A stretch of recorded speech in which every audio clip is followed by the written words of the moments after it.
இப்போ நான் என்ன சொல்ல வரேன்னு கேட்டிங்கனாக்கா, ஒரு கோவிலுக்கு நீங்க போறீங்க.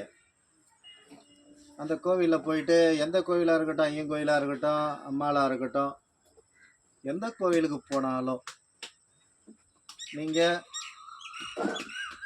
சாமிய பார்க்குறீங்க, வணங்குறீங்க, கோவில சுத்தி வரீங்க, ஒரு 5 நிமிஷம் உட்கார்றீங்க இல்லையா?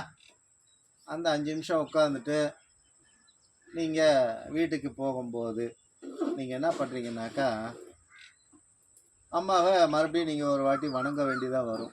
வணங்குவீங்க, வந்து வணங்கி தான் போக வேண்டியதா வரும். அத மாரி வணங்கிட்டு நீங்க கோயில விட்டு நீங்க போகும்போது என்ன பண்றீங்க அப்படின்னா, ஒண்ணு கைய கட்டுனா மாரியே போங்க. அப்படி இல்ல அப்படின்னா, கும்பிட்டா மாரியே போங்க. இப்படி கும்பிட்டா மாரி போங்க, இல்ல கைய கட்டுனா மாரி போங்க. இத ஏன் நான் சொல்ல வரேன் அப்படின்னாக்கா,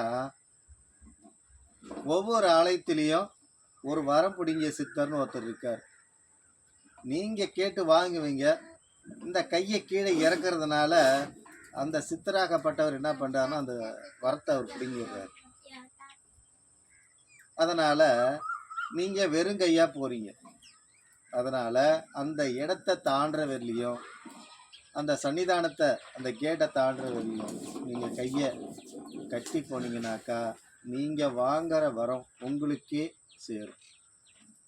இது நடக்காத காரணத்தால் நம்ம என்ன சொல்றோம் அப்படின்னாக்கா, இதை பத்தி உங்களுக்கு தெரியாததுனால நீங்க என்ன சொல்றீங்க, அந்த கோயிலுக்கு போனேன், எனக்கு எந்த பலனும் இல்லாத இருக்குது, என்னன்னே தெரியல, அவ கண்ணை மூடி உட்காந்துருக்கா, அப்படி இப்படின்னு நம்ம திட்டுறோம்.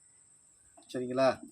இந்த உண்மை தெரியணுன்றதுக்காக தான் ஏன் குருநாதர் எனக்கு கற்றுக் கொடுத்ததை இன்னைக்கு ஒவ்வொருத்தருக்கும் நான் சொல்லி கொடுத்துட்டு இருக்கிறேன். சரிங்களா? உங்களுக்கு அது நல்லதுன்னு பட்டா ஏத்துக்குங்க, தவறுன்னு பட்டா விட்டுருங்க. ஓம் நம சிவாய. ஓம் நம சிவாய. உங்களால்